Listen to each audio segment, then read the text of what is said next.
নমস্কার, দাদাগিরি ইউটিউব চ্যানেলে আপনাদেরকে সকলকে স্বাগত জানাই।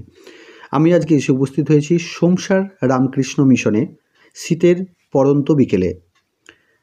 বাঁকুড়া জেলার ইন্দাস থানার অন্তর্গত সোমসার গ্রাম শ্রীরামকৃষ্ণ মঠ ও মিশনের দ্বাদশ প্রেসিডেন্ট শ্রীমৎ স্বামী ভূতেশানন্দজি মহারাজের জন্মস্থান। এইখানেই প্রতিষ্ঠিত হয়েছে রামকৃষ্ণ মিশন সোমসার বেলুর মঠের একটি শাখা কেন্দ্র। এই আশ্রমের সম্পাদক শ্রীমৎ স্বামী অমলাত্মানন্দজি মহারাজের তত্ত্বাবধানে সোমসার আশ্রম যেন এক স্বর্গের পারিজাত সমান হয়ে উঠেছে। আপনারা ঢুকেই দেখতে পাচ্ছেন দিকে দিকে অজস্র ফুলের শাড়ি, এবং এই যে দেখতে পাচ্ছেন রামকৃষ্ণ বিবেকানন্দর বেদান্ত সাহিত্য। গত 18ই নভেম্বর রামকৃষ্ণ মঠ ও মিশনের প্রেসিডেন্ট মাননীয় শ্রীমৎ স্বামী গৌতমানন্দজি মহারাজের দ্বারা এই সাহিত্য কেন্দ্রটি উদ্বোধন হয়েছে। এখানে আপনারা এসে যে কোনো সময় যে বিভিন্ন রকমের ঠাকুরের বই সংগ্রহ করতে পারবেন। এই যাচ্ছি আমরা মূল মন্দিরে যাওয়ার পথ।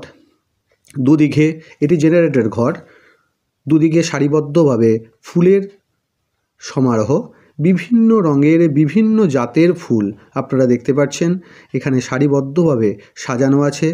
এই বাঁ দিকে সুন্দর সুন্দর ফুল বিভিন্ন রঙের, যা মোহিত করবে। যেটা বলছিলাম, এই আশ্রমটি আগে ছিল শ্রীরামকৃষ্ণ সেবা আশ্রম। সেখান থেকে 2019 সালে শ্রীরামকৃষ্ণ মিশন হয় বেলুর মঠের একটি শাখা কেন্দ্র হিসাবে। এখানেই দ্বাদশ প্রেসিডেন্ট ভূতেশানন্দজি মহারাজ জন্মগ্রহণ করেছিলেন।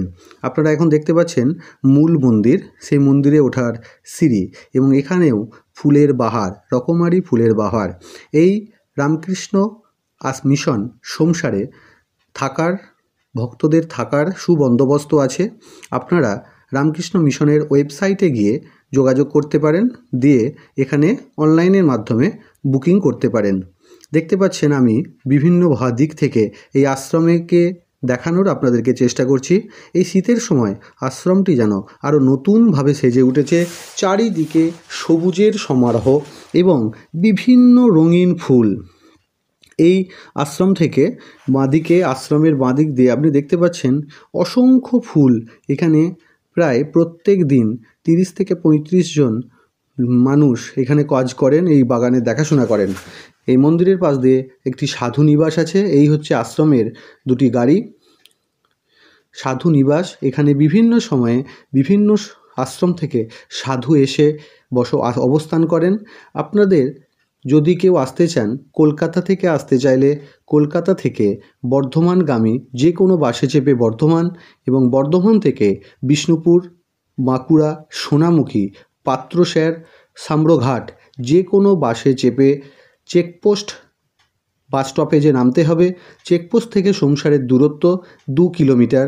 পিচ রাস্তা ধরে আপনারা টোটোয় আসতে পারেন, বাইকে আসতে পারেন, যে কোনোভাবেই আপনারা আসতে পারেন। মন্দিরের দুদিকে দুটি বড় বড় গেট।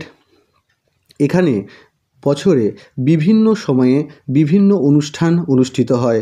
ঠাকুরের তিথি পুজো, মায়ের তিথি পুজো, স্বামীজির তিথি পুজো সহ এই মন্দিরের প্রতিষ্ঠা দিবস 4 ডিসেম্বর খুবই সমারোহ করে এখানে পালন করা হয়, এবং অধিগ্রহণ দিবস 18ই নভেম্বর এখানে বেশ বড় করেই পালন করা হয়।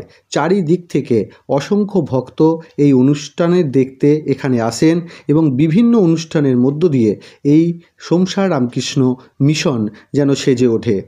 দাদাগিরি ইউটিউব চ্যানেলের পক্ষ থেকে আপনাদেরকে অভিনন্দন জানাই। আপনারা আসুন, এখানে এসে এই আশ্রম পরিদর্শন করুন। আমার এই ভিডিওটি যদি আপনাদের ভালো লাগে, আপনারা লাইক করবেন, কমেন্ট করবেন, শেয়ার করবেন, এবং আশ্রম সংক্রান্ত কোনো তথ্য জানতে চাইলে আমাকে যোগাযোগ